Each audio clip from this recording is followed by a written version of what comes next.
Hari Om.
All right, Hari Om, everyone. Hari Om. All right, thank you for your patience, and I hope everyone had a good week. So let's get into our sadhana panchakam. So today we will be seeing a little bit more in depth what is the mananam process. I know we covered it last time and even last week, but I might review some things from last week and then keep going for this week. But we're going to be understanding mananam and heading into what is the process of nididhyasana. It is not meditation, or as we know, common meditation, but we'll get into the details at near the end of today's satsang. So with that, we'll start with our opening prayers, and then we will do lead and repeat for the 3 verses of sadhana panchakam we're in, and then come back and chant the whole thing together, so we get more practice every week on at least learning how to chant sadhana panchakam. So with that,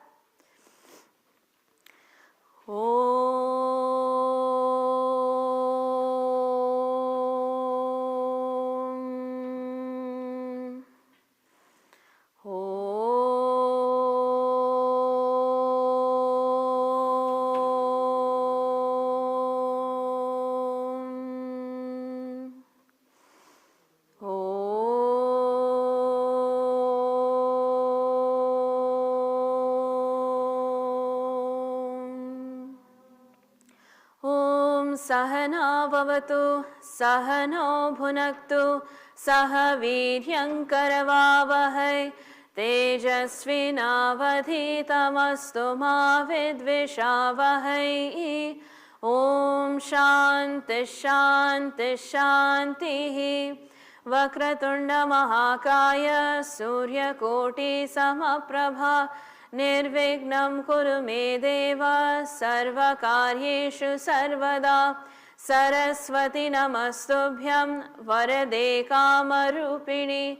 Vidyarambham Karishyami Siddhir Bhavatu Me Sada. Gurur Brahma Gurur Vishnu Gurur Devo Maheshwaraha Gurureva Param Brahma Tasmai Shri Gurave Namaha. Tasmai Shri Gurave Namaha. All right, so for the very first verse of Sadhana Panchakam, please repeat after me. Vedo nityam adhiyatam. Vedo nityam adhiyatam. Tadudidam. Karma svanushtiyatam. Karma svanushtiyatam. Tene shasya vidhiyatam. Tene shasya vidhiyatam. Apachitihi. Kamye matistyajyatam. Kamye matistyajyatam. Papogaf paridhuyatam. Papogaf paridhuyatam. Bhavasukhe. Dosho nusandhiyatam. Dosho nusandhiyatam. Atmecha vyavasiyatam. Atmecha vyavasiyatam. Nijagrahat. Turnam vinirgamyatam. Now verse 2. Sangat satsu vidhiyatam. Bhagavato. Bhaktir dridadhiyatam. Shantyadif parichiyatam. Dridataram. Karmashu santyajyatam. Sadvidvanupasripyatam. Pratidinam. Tatpaduka sevyatam. Brahmaikaksharamardhyatam. Shrutishiro. Vakyam samakarnyatam. Now verse 3. Vakyarthasya vicharyatam. Shrutishiraf. Pakshas samashriyatam. Dustarkat suviramyatam. Shrutimatas. Tarko nusandhiyatam. Brahmasmiti vibhavyatam. Aharahar. Garvav parityajyatam. Garvav parityajyatam. Deheham matirujyatam.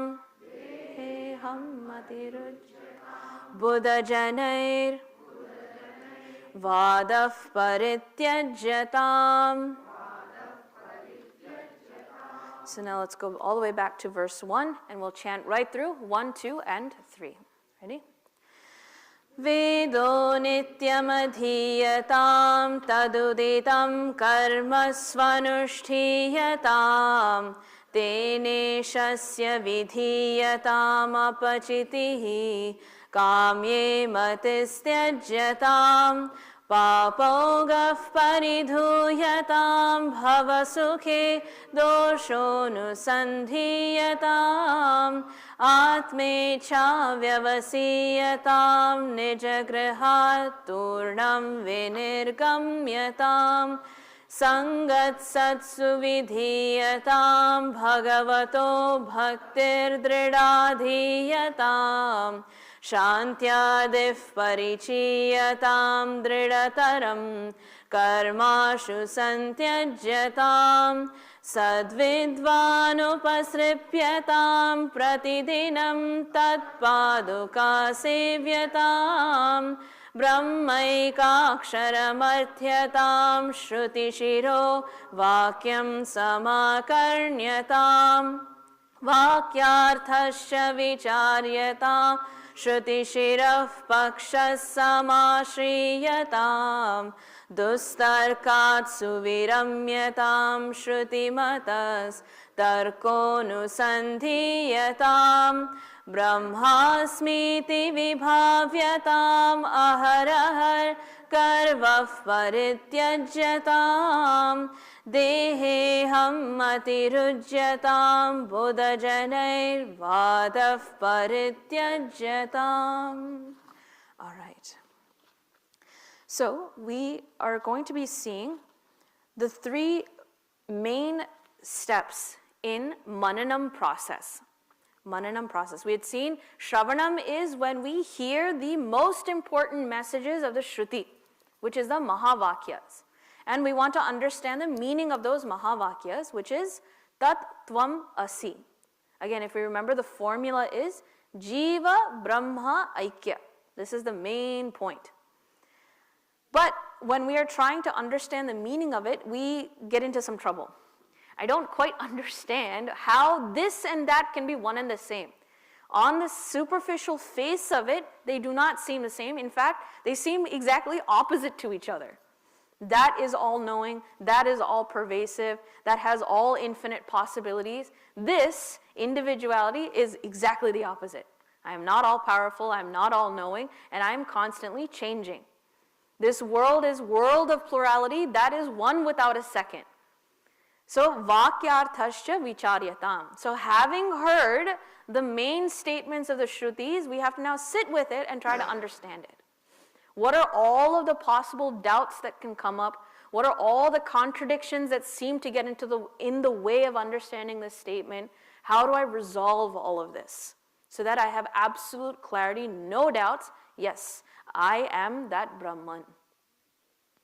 Now we transition into the idea of mananam. So it is said that Shravanam resolves abhavana. Abhavana. Bhavana means to be. Abhavana means it is not there. So this knowledge is not there at all. I am in ignorance. Shravanam removes that by telling you what you are. So it removes abhavana. But mananam now resolves contradictions, confusions, and seeming complications. So this is removing asambhavana. Indeedly, it is completely removed. All doubts that block clarity is removed here. Now, in this section, in section of mananam, there's three things we have to remember. Three strategies or three guidelines we hold on to. First one is Shruti Shiraf Paksha Samashriyatam. Shruti Paksha, if I had to condense it for memorization, Shruti Paksha, the side of the Shruti, the standpoint of the Shruti. May I be in alignment with that. Take refuge in it. What is it? Samashriyatam, ashraya, to take support and refuge in that side of the Shruti.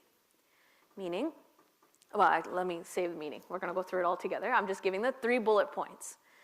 Shruti Paksha Samashriyatam. This is point number 1. Point number 2 is Dustarkat Suviramyatam. Tarka means logic. Dustarka means wicked logic. But we'll refine that definition a little bit.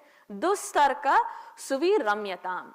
Let me not revel in false logics. What do I hold on to and what do I not hold on to? That's a way of putting it. Dustarka Suviramyatam. Then Shruti Matas Tarkonusandhiyatam. Then using the Shruti's logic that is provided, how do I resolve these dustarkas? These are the 3. Now, it almost feels like Shruti Matas Tarkonu Sandhyatam. To follow the logic of the Shruti seems to be a repetition of the first line. Shruti Shiro Paksha Samashriyatam. Okay, so there are nuances here. We got to pick it apart. What are they? When we look at Shruti Paksha Samashriyatam, we see that whenever these Mahavakyas are given, there's all sorts of confusions. So each one will have its own interpretation of what it could mean. So based on their interpretation, 6 ideas or 6 means of logic or 6, what do you call it, sections? I don't, anyway, I'm trying to find the English word for this. But they're called as 6 darshanas. 6 darshanas. They are, I have to make sure I get the right list here.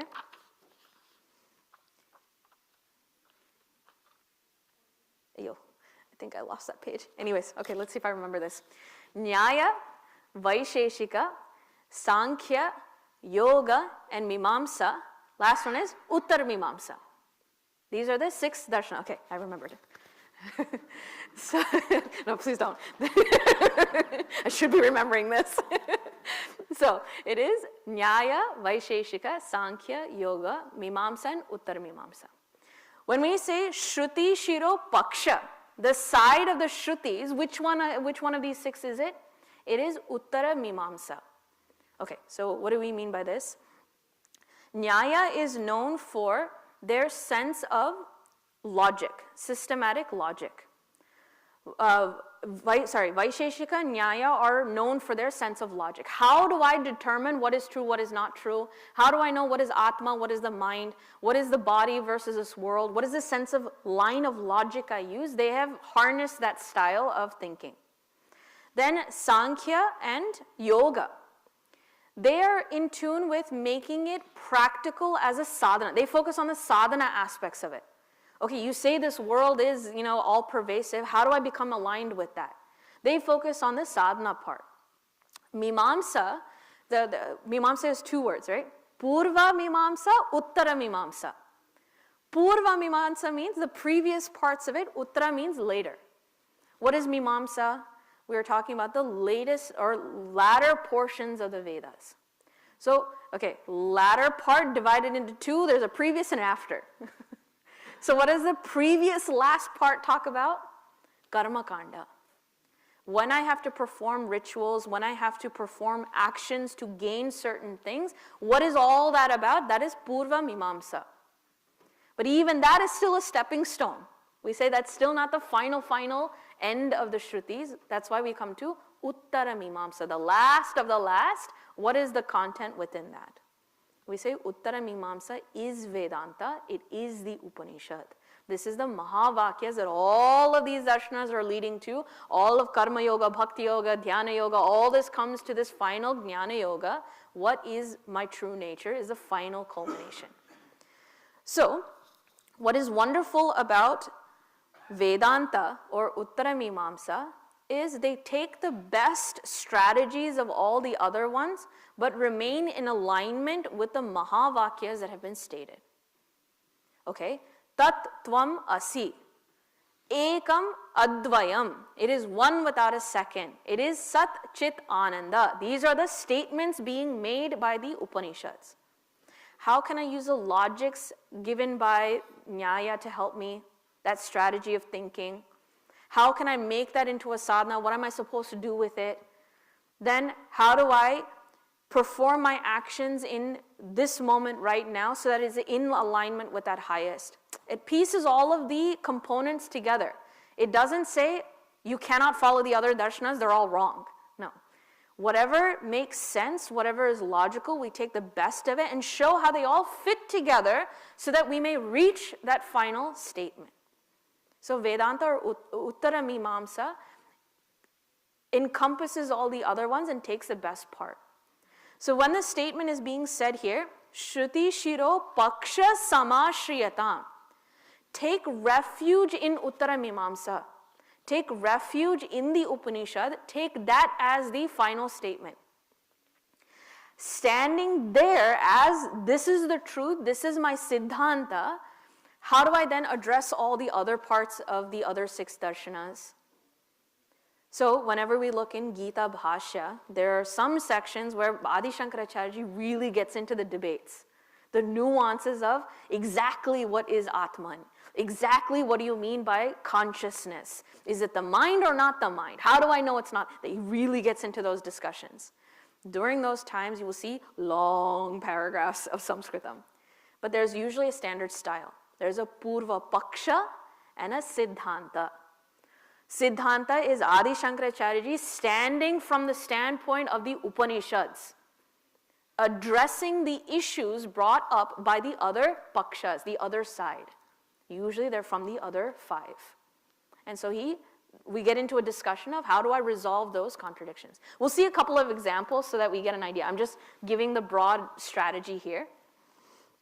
So when we say Shruti Shira Paksha Samashriyatam, let us not waste time in testing out all 6 darshanas and then seeing which one is the best, because that we have very little time.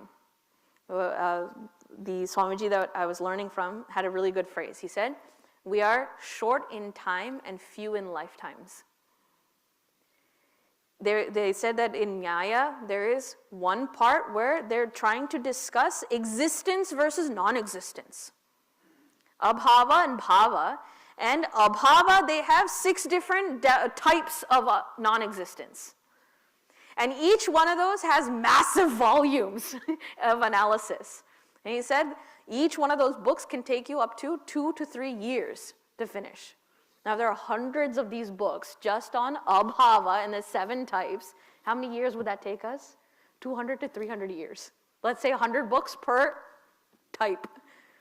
Okay, how many lifetimes do we have?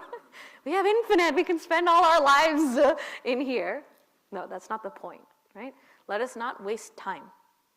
Let us go straight to the end. What is that end goal? What makes sense to help me get there? I'll stay focused on that. Yes, it's wonderful to explore. Yes, I'm glad Vedas have accommodated all sorts of knowledges. Whoever is wherever, something is there for them. But as a sadhaka who has come up until this point, gone through brahmacharya ashrama, grahastha ashrama, vanaprastha ashrama, and have submitted to the guru, and I'm ready for that highest, I've come all this way. Now I'm going to get lost in the 6 types of non-existence. Why waste time? That is why it says the best strategy is stand in Vedanta Upanishadic Mahavakyas as your backbone. These are the assumptions I'm trying to prove. Now from this, let me tackle what other objections may come up. So now we said Shruti Shira Paksha Samashriyata. I'm taking refuge in that. What was the next instruction? Dustarkat Suviramyatam. Now, having standing in this standpoint, let me look at the other darshanas and see what sort of objections may come about. Because honestly, when we get these Mahavakyas, we don't know how to think. We don't know how to investigate. You are that Brahman. Aha, okay, cool. And we just sit here. What? Bhagavan said, Guru said, I have Shraddha, I'm good. What sort of mananam? We don't even know what objections to tackle. So, dabbling in the other darshanas, testing out what sort of logic do they have, can I resolve that? Or are there seemingly awesome logic that's actually not logical? So now let's look into dustarka. Why do they say dustarka? Dus is a short prefix for dushta. Dushta means wicked. Okay, that's not literally the translation in this application here. Dusta means abhasaha and shruti viruddha. Abhasaha and shruti viruddha. What do I mean by that? Tarka, which is abhasaha, means that it has a semblance of logic. It seems logical, but really it's not. And the other one is shruti viruddha. It is contrary to the shruti's logic. When it's both of these, I have to learn to give it up or learn to be able to object against it. So, and we'll come to see a couple of examples here. But dustarkat means those that look like logic, but it's not, and those that present statements that go against the main points in Shruti. So I'm going to borrow a mathematic term here. You know the axioms? If I were to say the axioms of mathematical statements, how many of you kind of understand it? How many of you saying, no, I really don't understand? Just to gauge the room here. If I say axioms, do we know what that means? No. Okay. So, somewhat. So, let's say that I make a statement. If there is smoke, there is fire. So this is a statement of fact I'm making. If there is smoke, there is fire. This is an axiom, a statement of truth. But from here now, I have to do logical analysis to make sure that that axiom is proven true.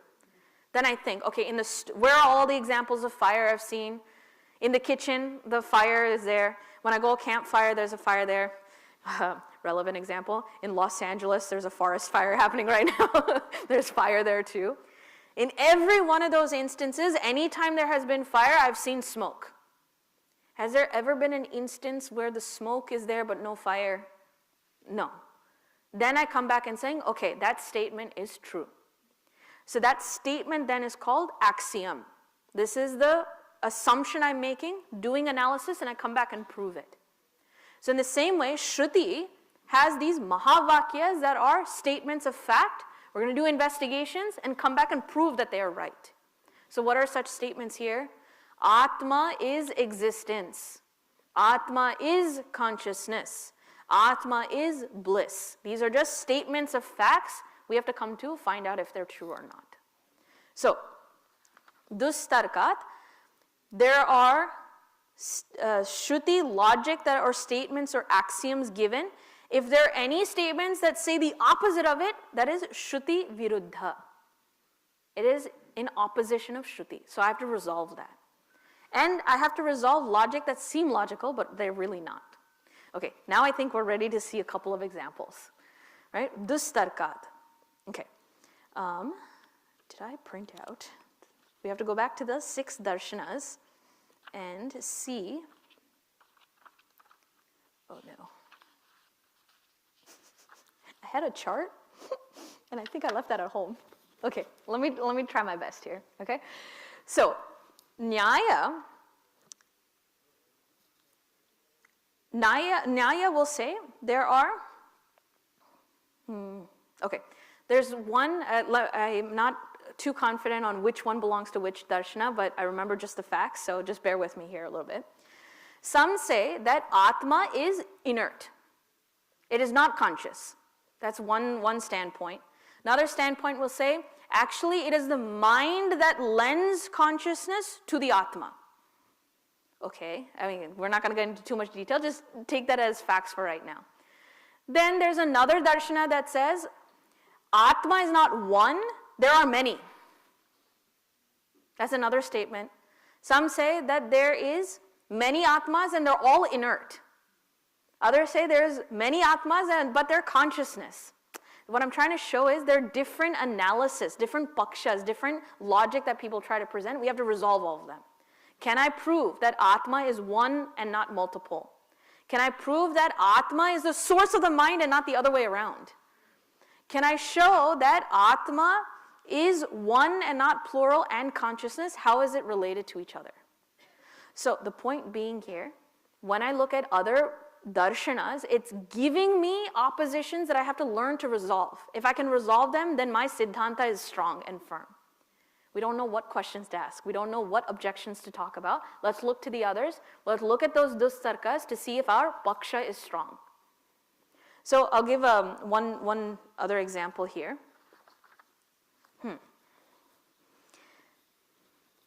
So we talked about Atma can be many. This is a opposition that's given. Atma is many. How can you say there's only one Brahman or one Atma? I say there are many Atmas. Okay. What do they say to show that there are many Atmas? They say, if we look at experience itself, do we not all have different joys and sorrows? You have a certain joy and sorrow. I have a certain joy and sorrow. We all have differences. Where does this difference come from? They say it's because you have a different Atma, I have a different Atma. That's why our experiences are different.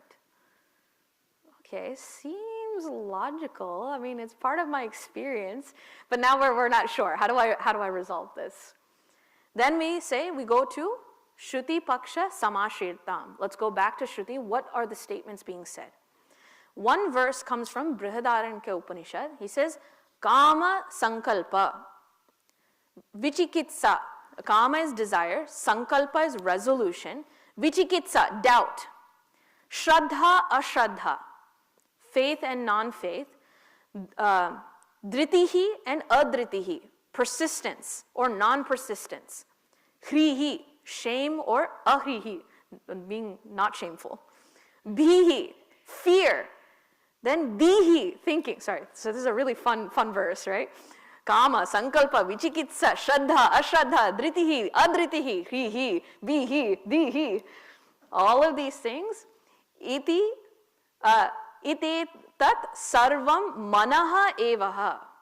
That final thing, all of these qualities actually belong to the mind and not the Atma. This is the statement that Shruti says. This is what I'm going to use to object to the paksha that says everyone has different Atmas because everyone has a different experience.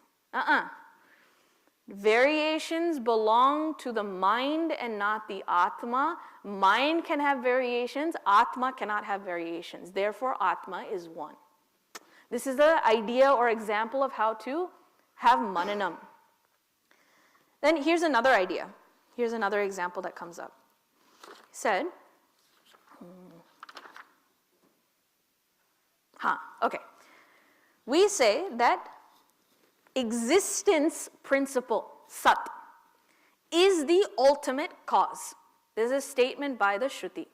Sat is the ultimate cause. Okay, how do I prove this? There's logic that's given. Let's take the example of a clay versus pot. Like you have malleable clay, and during Ganesh Chaturthi, you make a little Ganesha. During Shivratri, you make a little Shiva. Or if you're at home, back in India, you make pots, vessels, spoons, all sorts of variations, right? What is the cause of that clay Ganesha? Clay. I can't, all variations or forms of clay come from that very substratum. So in all of these variations, what is the one thing that remains true? Clay alone. Okay? Then how can we use this to answer the question, how is existence the cause? How can we use this logic? That statement to us tells us what is true and what is false. Clay is true and all the forms of clay are false. They are only namesake. So for example, if I have a clay Ganesha, can I remove clay out of Ganesha and still have Ganesha there? So clay is the only thing that is real. The form is not real. It is only namesake. So we say nama rupa is abhavana, it's not real. Sat is the only thing that is real. Okay, let's keep going with this logic a little bit here. That which pervades is its existence or cause. So let me repeat that again. That which pervades is its cause. Okay, let's take a couple more examples. I know it feels redundant, but it's very subtle, so we got to really sit with it here. Let's take a handkerchief, a piece of cloth, and a steel bowl. So what is pervading the handkerchief, the material used? Cotton, right? Then what is that which pervades the steel bowl? Steel, right? Okay. Now is cotton the cause of the steel bowl? No. Is the cotton the cause of a steel, sorry, did I repeat that? Switch it the other way around. One is not the cause of the other. Okay. So then you can't say cotton is the ultimate cause, because there are objects that exist without cotton. Okay, now let's start expanding this. Is there something else that pervades both the cotton and the cloth? Sorry, my bad. Is there something that pervades the cloth, the ball, and the clay? What is that which pervades all of that? Okay, good example, because that's exactly where we're going. Atoms, let's expand it a little bit. We're scientists here in this room. We say the elements. Atoms is what makes up everything. In fact, Nyaya, the paksha of Nyaya, follow this. They say there is some entity, let's say atoms for now. Atoms pervade everything. So what's our next strategy here? Is there something in this universe that does not have atoms in it? There is. Vacuum. A vacuum. It does not have atoms in it. Okay, so then atoms are not all pervasive. They are not the ultimate cause. we broke science. In fact, they themselves are breaking their own logic because they're now coming to what is called the God particle, something even more subtle than atoms, because they're realizing atoms itself is not the complete substratum. Vedanta did it first. So now we look at vacuum and atoms. What is that which pervades both of them? Now we're getting to something real subtle here. Now we come to the Mahavakya saying Sat. The very principle of existence is the ultimate cause because it pervades every possible thing that can exist. In fact, I can't even say the word thing is without referencing existence. Now, we, just to throw a curveball here, can non-existence exist? Go chew on that. In fact, the Nyaya Darshana, when they start classifying all material, abhavana becomes that conversation there. Can something called non-existence exist? Vedanta says, don't bust your head on it. That in itself is a contradiction. The fact that you're pointing to it says it has existence. Yeah, so this is the level of subtlety it goes in, but this is a logic to prove when Mahavakyas say, Sat, can I prove it? Can I be confident in it? What all objections can come up, and can I resolve those contradictions? After this, no one can shake me from the fact Brahman is Sat. This is the process of Mananam. Now, this that was trying to show how we find logic that is in support of Shruti. There's another subtlety here. The seeming logic. Seeming logic. This is a fun one that I found.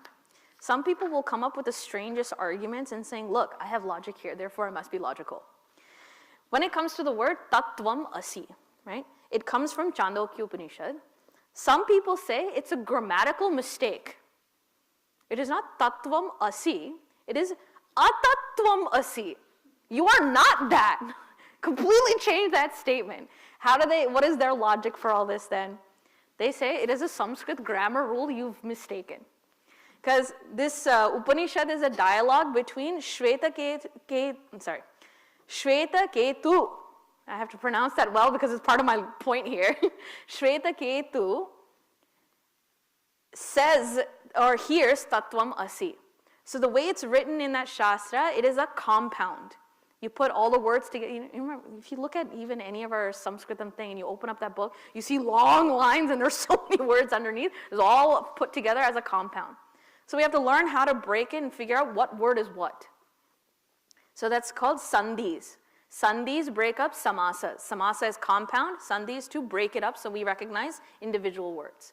They said the word that we see in the Upanishad, Shweta Keto Tattvamasi. Shweta Keto Tattvamasi. That O sandhi was broken wrong. You keep saying Shweta Ketu Tattvam Asi. No. It's Shweta Ketu Atattvam Asi. You broke that sandhi wrong. This is the Mahavakya. Atattvam Asi. You're sitting here like, okay, if I really were good at grammar, I would believe you. Maybe you have logic. Maybe my entire Siddhanta is upside down. What do I do? But then if you really sit down and think about it, why would a Mahavakya tell me something I've already been doing this entire time? I know I'm not that. That's my entire problem here. I think I'm BMI and I'm not Brahman. That is my existence, right? Why would I need a Mahavakya to tell me I am Atattva? This doesn't make any sense. Others will come and say that it's a different kind of compound. This is a subtlety here because some will say, Tasya tvam asi. You are of that. Tasya. You are a part of that. You are not it. Or someone will say, Tasmin tattva asi. You are in and part of it and not it. Okay, why is this important? People get into the debate of, is it Dvaita, Vashishta Advaita, or Dvaita? So this is, Dvaita says, me and Ishvara are not one and the same. We are separate because I am submissive and you are superior. I worship you. This is their entire sampradaya. Dvaita. Vashishta Advaita says, no, there is a connection, there is a relationship. I'm an amsha. I am a part of the whole. Others, and Advaita will say, no, you and that are one and the same. So there was an Upanishad where Hanumanji is part of the dialogue, and Ramji had asked him, who are you? He said, from the body standpoint, I am your dasa. From the mind standpoint, I am your amsha. From the essential nature of who I am one and the same. What did he do? He put all of them together. He said, don't worry about it. When I feel I am separate from you, then I am your dasa. When I feel a connection with you, I am part of you. But when I know you, I am you. See, it kind of involved in mananam here. Tasya tvam asi. Am I a part of you? Tasmin tvam asi. Am I in you? Or am I tattvam asi? So we have to be careful in understanding what logics to follow. We can get led astray. This is the point of mananam. So when it comes to mananam, three things. We have to come back to the sadhana panchakam. What were the three standpoints? Shruti shiro paksha samashriyatam. I am standing from the Vedantic standpoint. Dustarkat suviramyatam. May I be wary of false logics. May I be wary of logic that contradicts the siddhanta. And next part is, then what do I do once I've encountered dustarka? Shruti matas tarkonu sandhiyatam. Take the logic that is presented in the Upanishad and resolve those dustarkas. That way I stay focused on what I need to and resolve the doubts I need to and not get distracted.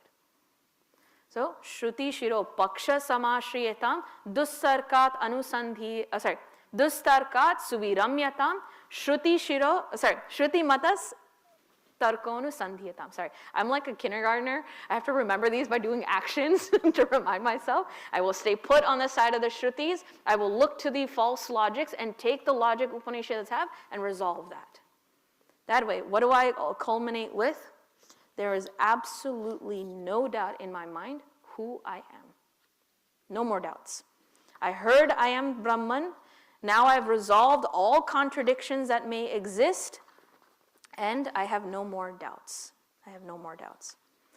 But what happens now? Shouldn't it be the end of sadhana panchakam? Shouldn't it be, we're only halfway through. What's left? Having done all of this, do I immediately have self-realization? No. Shrutis acknowledge this and they say, if someone were to have enough chitta shuddhi, remember all the way back in Karma Yoga, Chitta Shuddhi, we've removed all impurities, things that don't belong here, I've removed it all. In the beginning, it was desires. I want this, I want that. That was the ashuddhi that we had to remove. Now at this point, my very identity becomes a hindrance. So Swami Sarveshanji would always say that at this point, we now have to address erroneous, habitual thought patterns. So I've like memorized and ingrained that phrase because it really defines what is nididhyasanam. Removing erroneous, habitual thought patterns. So what do I mean by this? We are told, I am Brahman, I am not BMI, I am not conditionings, I am that unconditional supreme. But for so many lifetimes, I have been identified as this BMI, even though I know I don't experience it. It is this long-standing habit that I have to fix. And I have to say that getting my name changed is a great experimentation in the value of nididhyasanam. Why? Let's take, for example, a really small child that is just born, and he has no name at that point. How does the mother get the child to recognize the name given to him? We do nama samskara in the beginning. And even after that, the baby's like, huh? So you pick, let's say Balaji, right?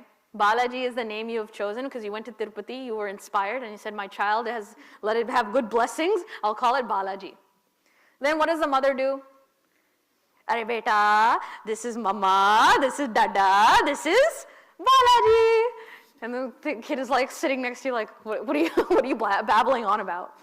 So the mother has to do it again and again and again. Eventually she takes him to the mirror. This is mama, this is dada, who is this? Balaji. So with repetition, again and again and again, that child will come to recognize his own name. Now, throughout that lifetime, that recognition and identification with that name is so strong that if a whole new stranger comes up and says, hey, Balaji, and calls you, wouldn't he turn around immediately? And especially when you're in school, they'll start making fun of you for the names. You have to be really careful. You have to think ahead. For this child, if he's Balaji, kids will make him Balaji the Bajji, Balaji the Bajji. And so now you go, hi, you can't call me by that. I get so offended. Mom, why did you name me Balaji? Change my name. The identification is so strong that if anybody uses that name to make fun of me, I feel insulted. If I were to travel to a new country where I don't even know anyone and somebody happens to call my name, I turn around saying, yes, that's me. Practice. Now, how many lifetimes have we had different names? This name belongs to this body within this one lifetime. How many lifetimes have we gone through different identifications? In my previous life, what was I? In the previous one to that. How many lifetimes have we gone through this? What is the consistency? I am this individuality. That habit has been ingrained since the beginning of time, no matter when it started. This is what I have to undo. So as a brahmachari getting a new name, this has definitely been my experience, where they keep calling me by my old name and I turn around. And I'm like, oh wait, I can't do that anymore. Best part is they call my new name and I'm completely oblivious. So then it's best, WhatsApp has helped me a lot. Why? Because Hariyom Sanjana ji, I'm like, oh yeah, that is my name. I see it now. So it really has been a transition to find a new identity simply with the act of name. Let alone who I am. Let alone that I am Paramatma, I am Brahman. No wonder Shravana and Manana is not enough. So much erroneous, habitual thought patterns that have to get undone. So what is Nididhyasanam now? This is when I sit in the seat of meditation and remind myself with absolute conviction, I am not this. I am that. Constantly practice. This is not a japa, please. Aham brahmasmi, soham, aham brahmasmi. It's not a japa. Japa, when we start chanting Rama, Rama, Rama, Rama, is to help make the mind in alignment with Ishvara so that it becomes purified. That has its own purpose. This is, I am not me. I am me. It's very subtle, and it is an experience I'm trying to abide by. I am not my previous name. I am Sanjana now. I recognize myself as this new entity. It is a whole different experience. So we have to be careful when we hear the words like, I have to do meditation 5 minutes every morning. It's really helpful for my mind. Dude, don't use the word meditation. It is calming. It is a practice. You can even say it is a japa or upasana. You can use those words, but don't put meditation or nididhyasanam there. This is an abidance in who I am, having full clarity with no doubts and no faltering in my conviction. I know who I am. I just have a bad habit of thinking I'm this. I need to undo it. So last thought I'll leave you with is, does anyone remember the Nirvana Shatkam stotram that's in Book of Hymns? I don't want to mess this up. Let me see if I can find it. Just a couple examples there. Many people find this stotram, Nirvana Shatkam. You know you're a modern brahmachari when you have to pull up the, I'm Googling it right now. But in that stotram, people use it like it's a bhajan. Mano buddhya ahankara chitta nama naham nacha shrotra jihva na grihna netram. I am not the mind. I am not the buddhi. I am not the ahankara or ego. I am not the sense of hearing. I am not the eyes. I am not the tongue. Mano buddhya hankarana. And then there's a whole beautiful melody. While you're cooking, while you're yelling at your kids, that song can be stuck in your head. They treat it like it's a bhajan. But really, this particular Nirvana Shatkam is aids to meditation. There's not a lot of logic given here. There's not like Mahavakyas given here. It is saying, remember, I am not this mind. I am not this intellect. I'm not even the five senses. I am not the pranas. I am not the five sheets. I am not my hands. I am not my speech. I am not even hatred. I'm not even greed. I'm not even prideful. I'm not dharma or adharma. I'm not artha, kama. I'm not even moksha. Who is gaining liberation? The body is part of a natural experience in this world. Self is already all-pervading. Who's actually getting liberated? I'm not even that. So this Nirvana Shatkam acts as aids to meditation. So if you look in Viveka Chudamani as well, there's one particular chapter that has almost 20 verses. Those verses are titled as aids to meditation. This is what I hold on to practice. Now, this abidance can only be done through practice. There's no other shortcuts, there's no other tricks. If it's taken me so long to form this habit of thinking I'm this BMI, it's going to take another set of habits to undo it. So I have to find habits that contradict false habits I have now. Now you think, oh, it took me lifetimes to get here. Does that mean it's going to take me lifetimes to realize I am Brahman? How long will Nididhyasana take? In fact, it's actually much quicker than ignorance.